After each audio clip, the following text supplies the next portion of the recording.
I think it's better to do it now because once you get into a comfortable position, it's very hard to quit. Yeah, because then you've got to get a mortgage. Yeah, exactly. And the pain isn't big enough. Yeah, well. that's a good one. And I think and I thought I just had to do it then. I had to do it then. I remember just leaving. It felt like I left prison.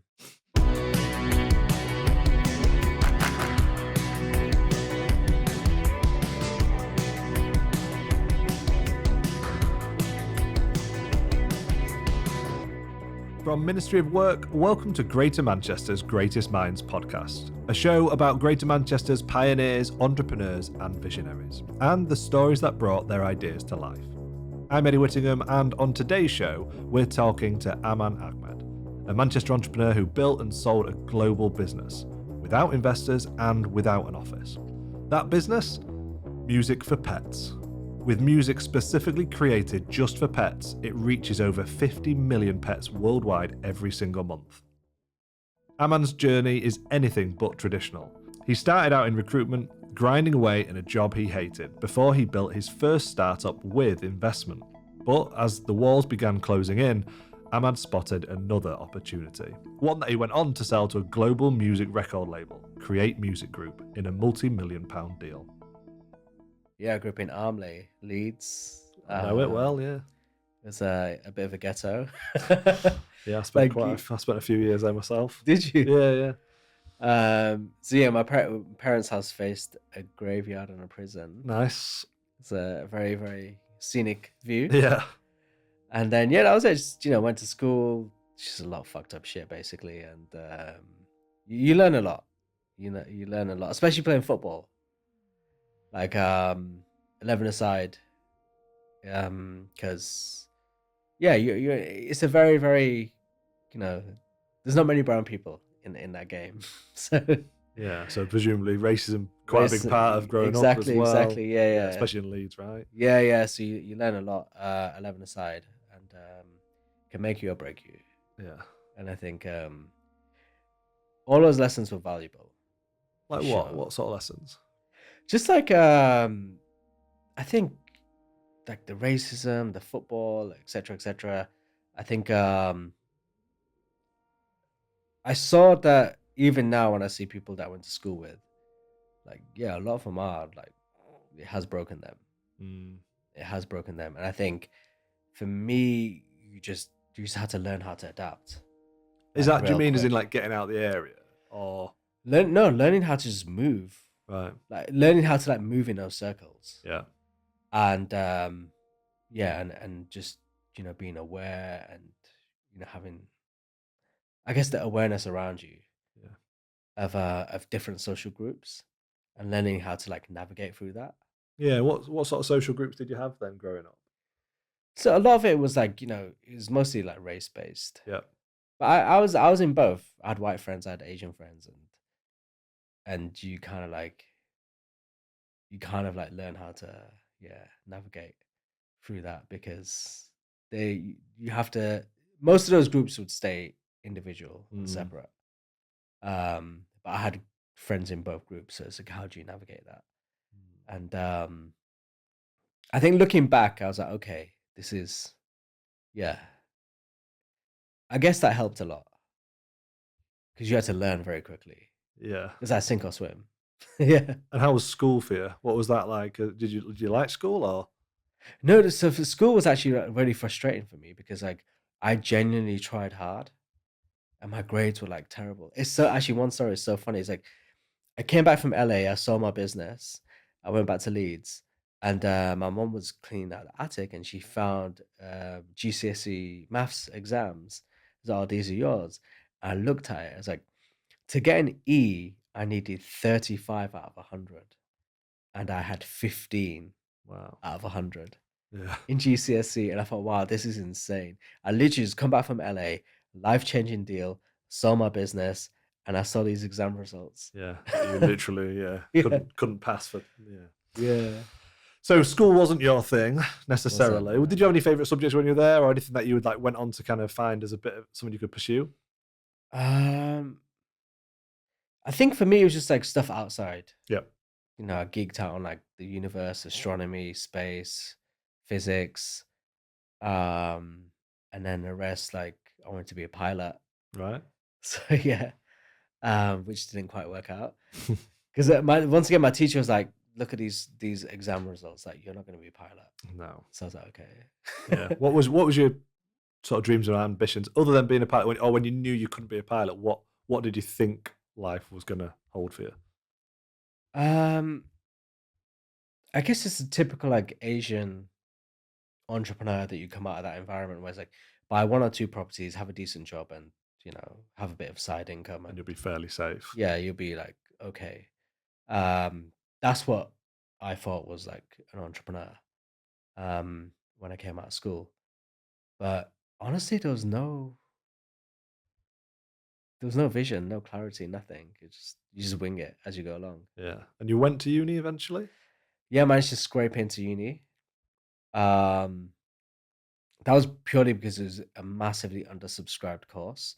So I actually didn't even have the minimum requirement to get Right. into. They just need to fill it. They just need to fill it. Yeah, literally, that was it. And what was that studying? It was information systems at Manchester Uni, yeah. And I think they were just closing down like you missed, and it was a ghost town Yeah.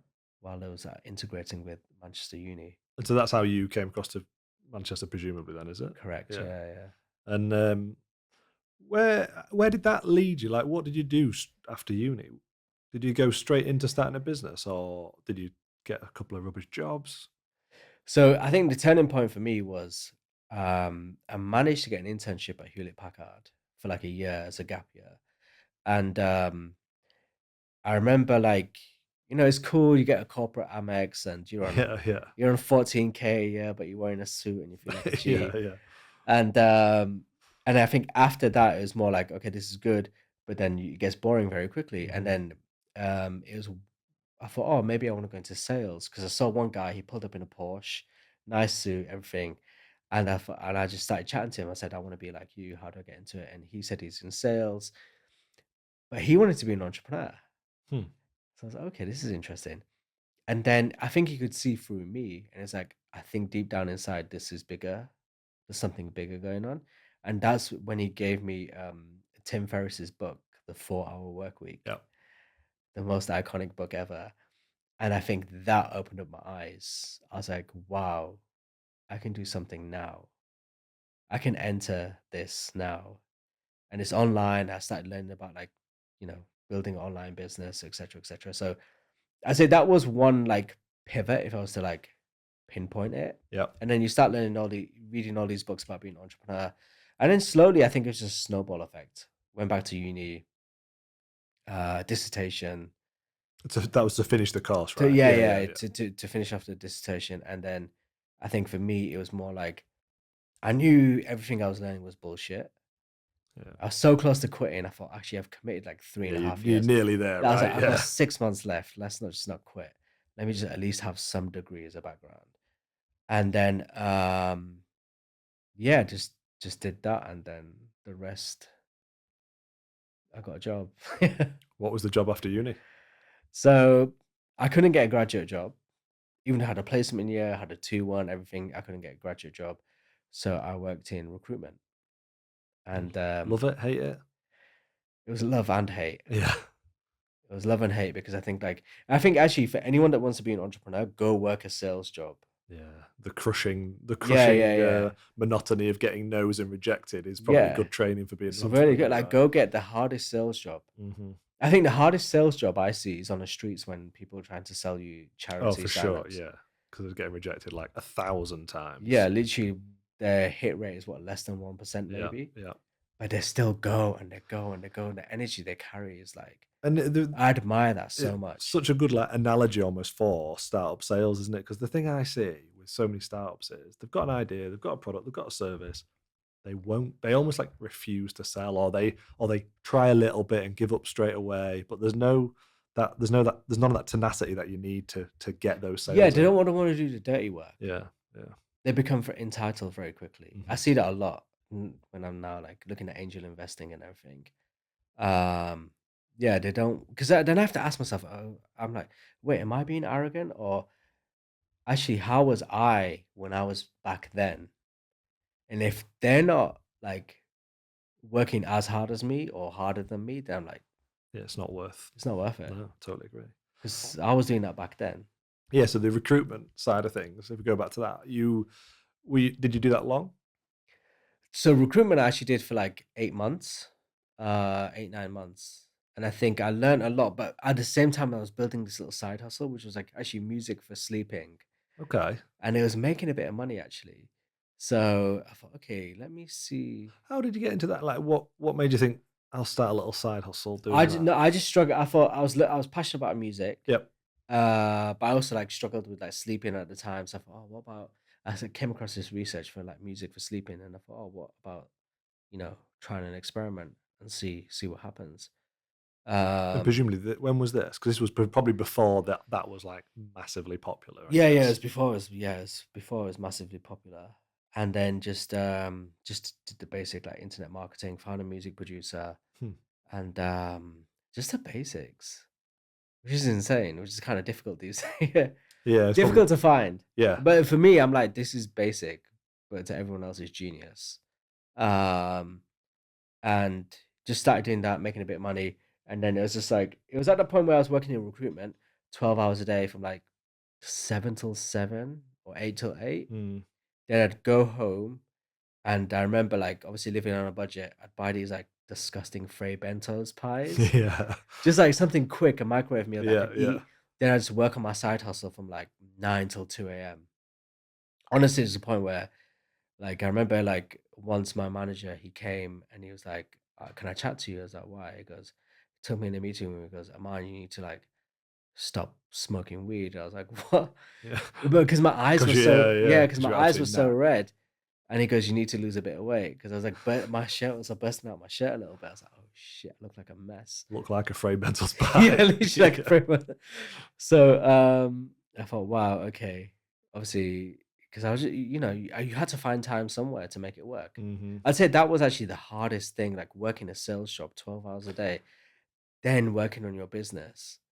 I thought was like it was insane. I look back now, I'm like, that was actually incredibly hard. Yeah, and I think most founders who have that like big period of growth, both I don't know financially or professionally, there's always that period where like the fitness has gone out the window slightly. Not that we should advocate doing that, but it's like you literally don't have any more time in the day. You're having to earn some money to live, but Yeah, then you're also trying to build this thing on the side, right? yeah. So what sort of like levels did you kind of get up to with that as a bit of a side hustle then? So it got to a point where I think I was making maybe £500 a month. Right? But decent. Like it's enough Yeah, to make you think there's something in it, there's right? something in it. So, and then my job was paying me maybe 2 grand a Yeah, month. yeah. And then I was so close to quitting. And then my manager was like, okay, don't quit. We'll give you like a slightly higher salary and less work. You can just be like a resourcer, Mhm. which is more like admin. So I was like, oh, okay, more money for an easier job. Sounds good to me. Uh, but I was like, I can't say yes. I remember like it was I quit. My office was on Mosley Street. Yeah. Yeah, so I remember it's like it's a big recruitment firm, and I remember it's like I said I need to do it now because it was making 500 quid a month, and I thought, Yeah, if you can double that, triple that, yeah, and I thought you're I getting into need to territory. quit now because like I've already come from being a broke ass student, so like I know how to survive on that. It's interesting that I had a similar thing. I'd like I, I'd been in the police, went into law, and I just qualified. And the jump from qualifying from being a trainee to qualifying was quite a big jump financially. Yeah, And I sort of said to myself at the time, like, if I get too reliant on this bigger wage, I am done. There's no way back. But I'm used to living on a lower wage, so yeah, let's like take the leap now while the risk is. I can almost handle the risk a little bit. yeah, 100%. I think that's yeah, just do it.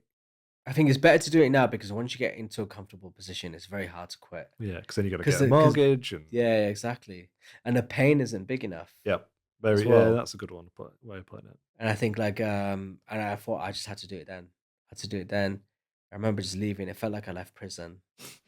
It's kind of weird. It just felt this complete freedom. I was like, okay, I'm making 500 quid a month. Yeah, which is not enough to live, Not enough to live. but Yeah, yeah. it's But I got like maybe savings for a few yeah, months. I'm yeah. sure I can like turn this into something.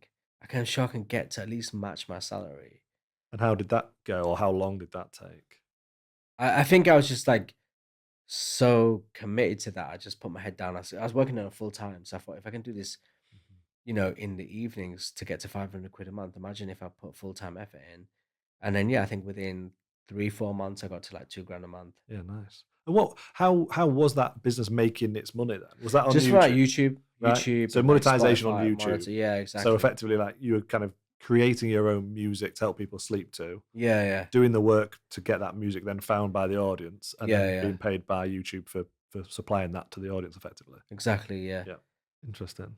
yeah. And how did that go? Did that carry on growing? Did it? Carried on growing. It kind of carried on growing, and I think um then I was obviously full time on it, and then I just started like experimenting, like doing a few things here and there in the music space, always, and it slowly was getting bigger and bigger. Mhm.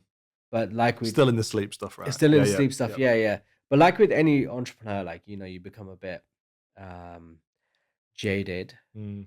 in the sense that you think, oh, this is cool, it's making money, but then you're like, oh, actually, making money is not cool. Raising money is cool. Or so we're told, right? Yeah, Yeah. as we're told, yeah. So I kind of like sidetracked What, to raise money? for another idea. Oh, okay. Yeah, yeah, for another idea. And what was that? So that was in the music space. It was a tech thing. It was like a music discovery platform. It was an app, and it was allowing you to like just build a playlist very quickly. Um, and it was surprisingly, we raised money. We raised a VC angel, had co-founders, everything. My first time being like an actual CEO, Mhm. and over time, it just got like it was getting big in terms of users. It was getting big. But not money.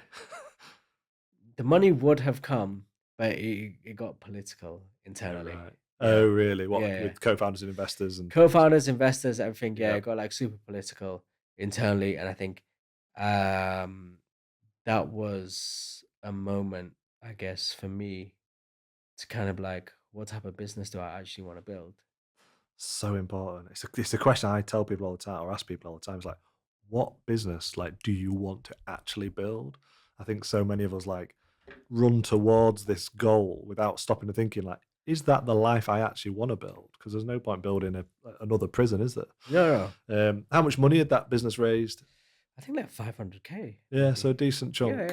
yeah. And as often happens, politics internally can kind of tear it apart. Is that kind of what happened? Did it tear it apart, or did you step away, or how did it? Yeah, internal politics tore it apart, and I Right. think, but also it's a lot of my mistakes. Yeah, of course. Yeah, Yeah, yeah. like I was learning as a CEO first time, so Give anyone for the first time 500K, they're probably going to waste quite a bit of it, right?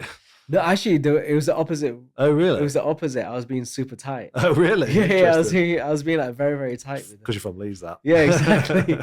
I was being like, yeah, and it kind of like demoralized a lot of the team and blah blah blah. And but So I was not being conservative because I was like, I wanted, you want to make sure it lasts and yeah, can yeah, I want to can make every penny count. So I don't yeah. want to continue on a treadmill of just raising. But obviously, people have equity and they have Hmm, salaries hmm. and all that. So it's a fine balance. Yeah. Um, but yeah, then I think for me it was just um, a moment when I think my team fired me. So that Oh, was shit. yeah, yeah, yeah. How does that work then? No, they kind of like it was just one day in the office. They're like, "Can we chat to you in a meeting room?" And I was like, "Okay." I thought it was just one on one, but then everyone came in and it was like, you know, you're like demoralizing. You want? 'Cause I was being tight. I wouldn't even buy a fridge for the office. Like it. Yeah. But I was like, that's a few hundred quid is actually quite valuable for what we need. And then yeah, that was it. You learn, and I think because the VCs were more on their side than my side, so they didn't fire me. They kind of gave me a a really strong talking to where there was a lot of respect just lost, and Yeah. I thought, okay, I cannot regain this respect. Um, and I thought, okay, maybe this isn't for me. So did you have to step away? And like, what happened to your like equity and No, stuff I like that? can obviously my ego took over a little bit. I can save it, Sure. and I can continue to raise, etc. Even though I knew in the back of my mind, I thought I can't turn this around. And I think that was a very, very valuable lesson of knowing when to quit. Hmm. I think knowing when to quit is a very powerful skill Totally agree. to have. And I think that's when I was like, okay, let me take a step back. Do I even want to build $1 billion company?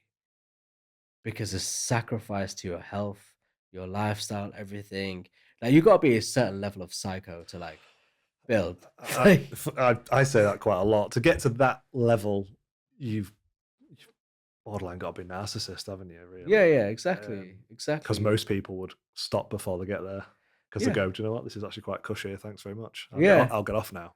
Exactly. And I thought I had to reverse engineer. I thought, okay, what genuinely is gonna make me comfortable? Mm, What number monthly is gonna make me comfortable? And then how do I reverse engineer? How do I build a business around lifestyle freedom? hmm. And then just work backwards. And then what am I actually passionate about? And then I thought, okay, I'm not actually a CEO, I'm a founder. Mm. And as a founder, I will take this business to a certain level. It'll either continue making money or get bought out or who knows. But right now it's like, let me build a business that funds a lifestyle and freedom. So the company that you left, what happened to that when you left? Did it all fall behind you, or It did fell behind. I think it all fell. It kind of like like yeah, um, yeah. It went into liquidation. right? Was that as a result of you leaving, or did it carry on without you for a bit? No, it's just a result of me. Right. Yeah, on the Okay. brains. Yeah. So it's interesting. So they wanted you out, but it caused the place to sort Yeah, of yeah. No, I think it was like it was on its way out anyway right. because we were struggling to raise. Yeah. So you couldn't turn it back Yeah, round. yeah, Got you. I'm with you. And like I said, that sometimes it is knowing when to quit, right? yeah. So then, where's the next idea come from? Like when you've because presumably like you're not feeling top of the world at that point. It's sometimes I think when you've not got that freedom to think, it can be hard to think of good ideas. Um, Or was that not a problem? Had you always had this in the back of your mind? Or it was always in the back of my mind. okay, The music for dogs thing was always in the back of my, and it was actually ticking away in the background before the company ended, but like as a little side hustle. It was basically the side hustle of my side hustle. yeah, because it's super similar, right? Yeah, yeah, This concept's the same: make music for pets yeah. and monetize it via YouTube by serving that up to the audience. In this case, the audience is pets, right? Exactly. Yeah. So, um, but the whole feeling was actually really good in terms like you learn when people start stepping away when everything Mm, fails, mm. and you're like, oh, they don't care, you know, investors, etc., etc. But once again, it was the best lesson I ever learned. Like for me, I have no bad feelings towards my investors, my co-founders, because if anything, I thank them because it allowed me to learn a lot.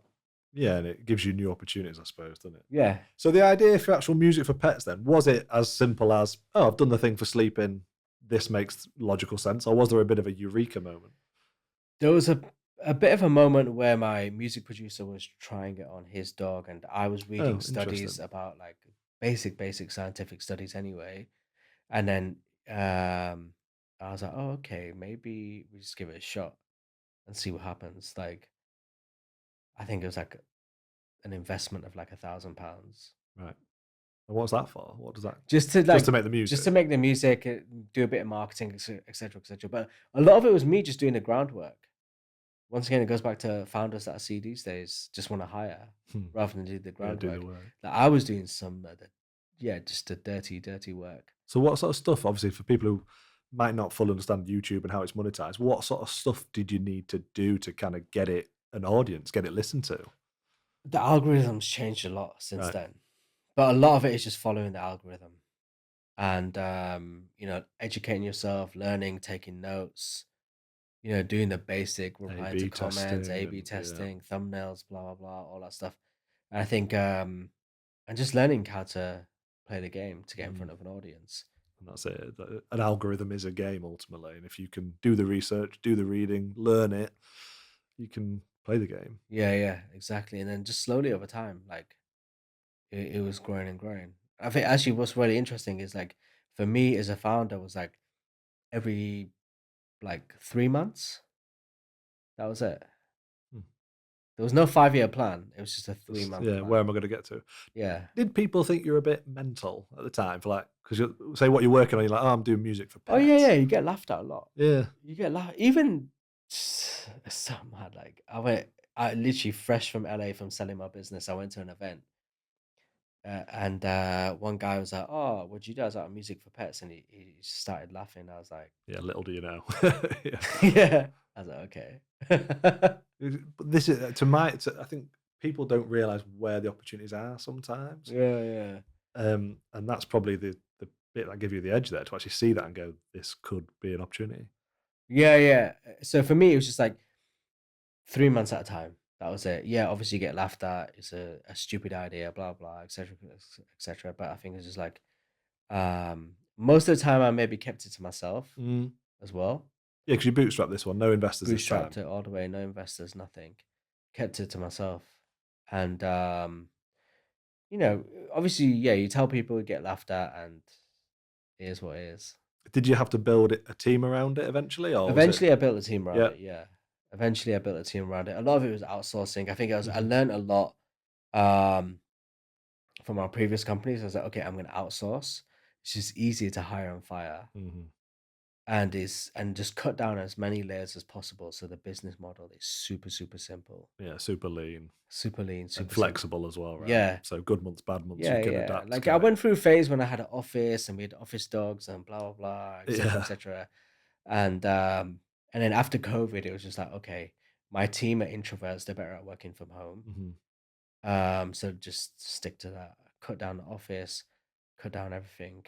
And then I even cut down my UK team and just outsourced everything. Because I think you waste a lot of time having these little depends what type of business you want to build, but I didn't want to build a business where I have all these office antics and Yeah, yeah. you know Can get complicated, can't it? And expensive. yeah, yeah. It's like, oh, pancake day today. Then there's another day. Yeah, yeah. It's like, for fuck's sake, when you're gonna work? Like, Yeah. yeah. What, in terms of growth then, how did that channel kind of grow? Like, if you're happy to talk about numbers in terms of followers, listeners, revenue, that sort of thing.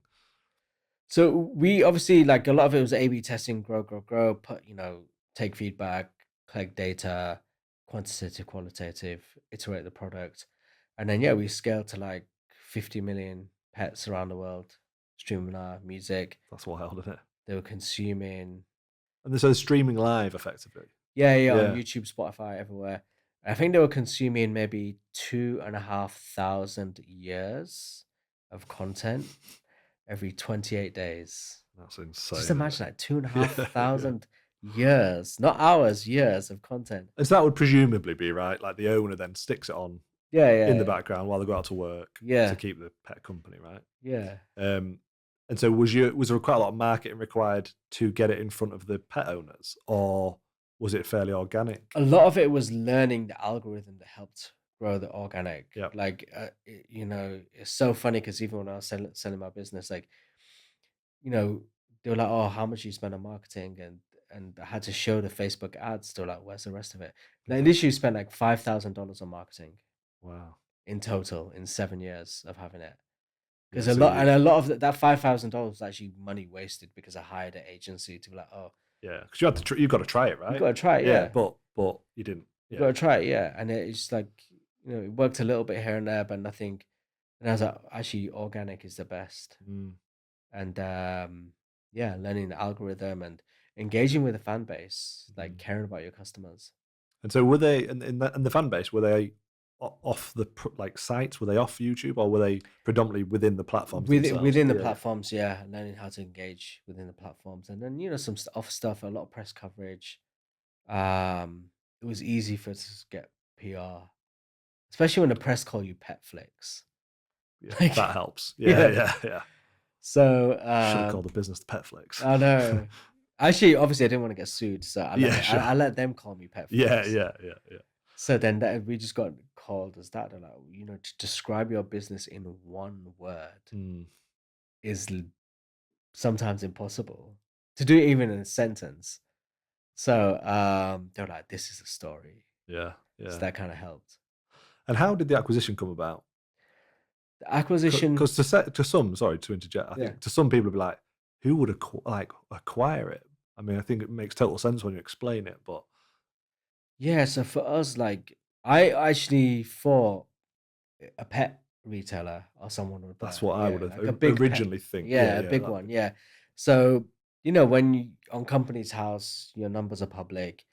Investment bankers will look through that and send out cold outreaches and say we can sell your business. And um, I got approached and I thought, okay, let's talk. They're like, pet retailers, and I got put in front of a few of them and met them and etc. etc. And it's so funny. I remember seeing one of the rejection emails when I was in America.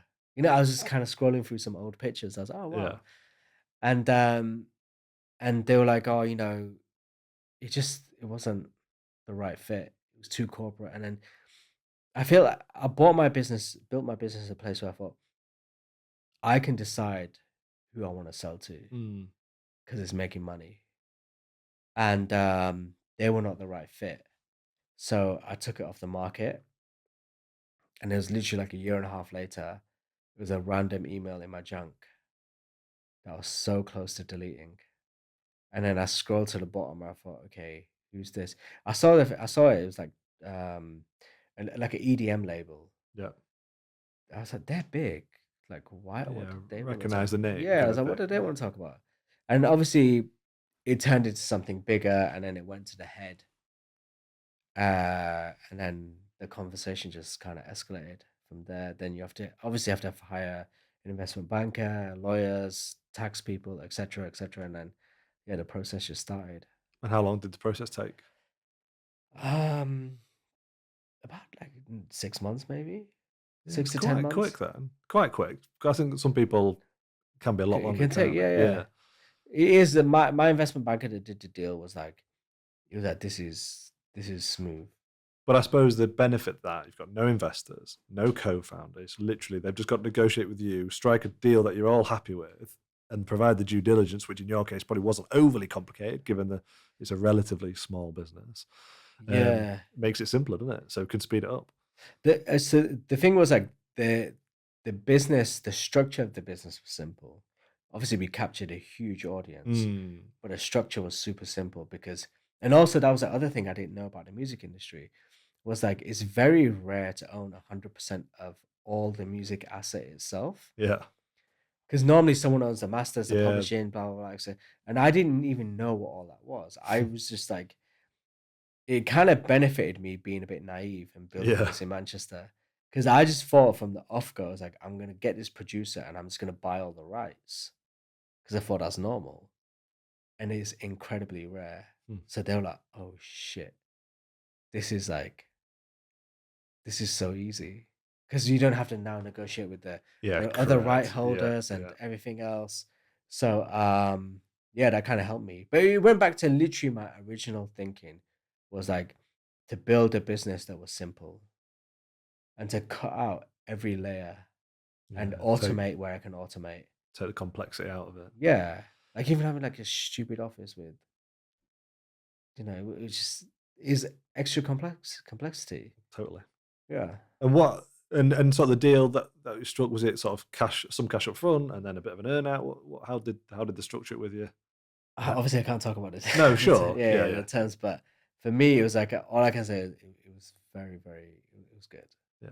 It was good. And what's that feeling like when it first happens? What do you um, I remember when I was in, like, I think I was in a WeWork, like the lawyer wired me the payment.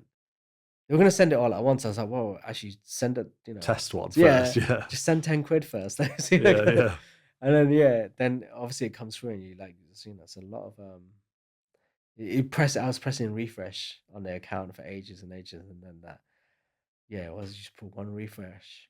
Actually, it's weird. Like the moment your life changes is just a one refresh, Hmm.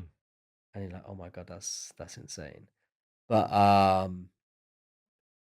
it was just a lot of numbers on a screen. It's like it didn't sink in. yeah. It didn't sink in, and then yeah, I just closed my laptop. I still got on the tram, and then went to play football in the evening. as if like nothing happened. And I was like, oh, then I opened up, I was like, oh, it's still there. Yeah, Okay. it's not a weird Yeah, dream. yeah, yeah. And And then what's your plan now? Like, what do you want to do now? Have you got the same sort of lofty aspirations? Are you actually a bit more kind of content now? What's the dream? I'm operating from a place of gratitude and contentness for Mm, sure. Like what I do now is I'll stay in the music industry. Like still with create music, and there's a lot of exciting projects that I'm working on internally on that. So I'm learning a lot more. And it's good, like you when you go to LA and you see everything that happens, you're like, and the way business is done out there is like on another level of savagery. And it teaches you a lot. mm, So yeah, and then you come back here like wow, that's literally like worlds apart. And because it's a hip hop label as well. yeah. And which is weird. I never thought I'd be bought by a hip hop No, label. of Yeah, all the of labels, all the you think labels. it'd be Pets at Home, right? Yeah, Not a exactly. hip hop label. A hip hop label. Yeah. So you start to learn a lot, and yeah, I'm just like sitting, seeing where I can contribute, where I can help.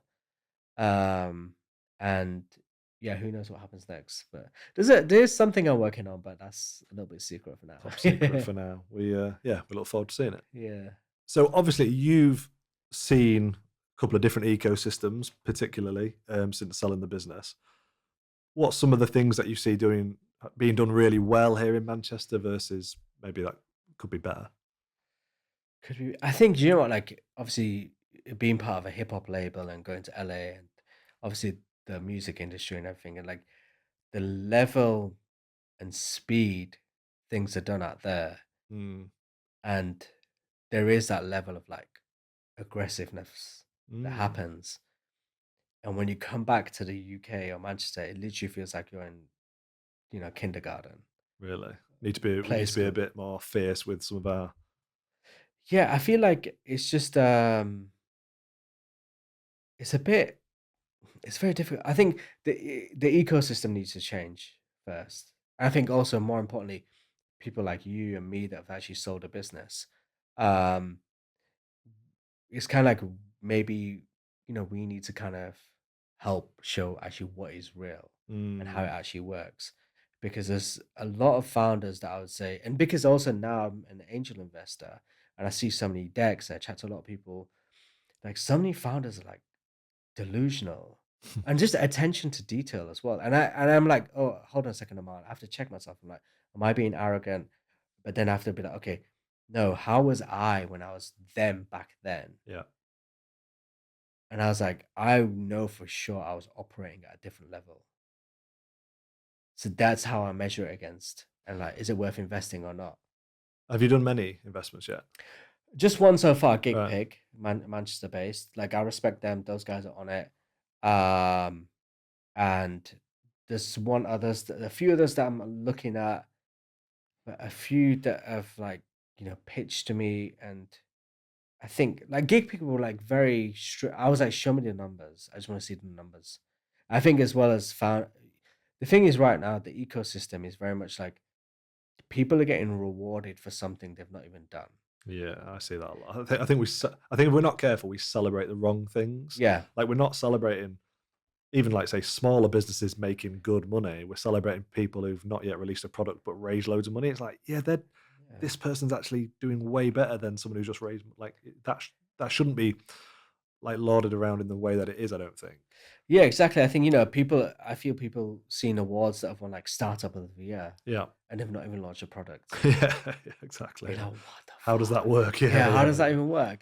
How does that work? I think it needs to be a complete shift from the ecosystem now. Mm, And in me as an angel investor now, I'm like, I don't even give a fuck what your business is. Like, show me a graph of some sort of traction. yeah, actual traction. Yeah. Yeah. If it's users, obviously revenue is going to be difficult at that stage, but at least users, and then show me something.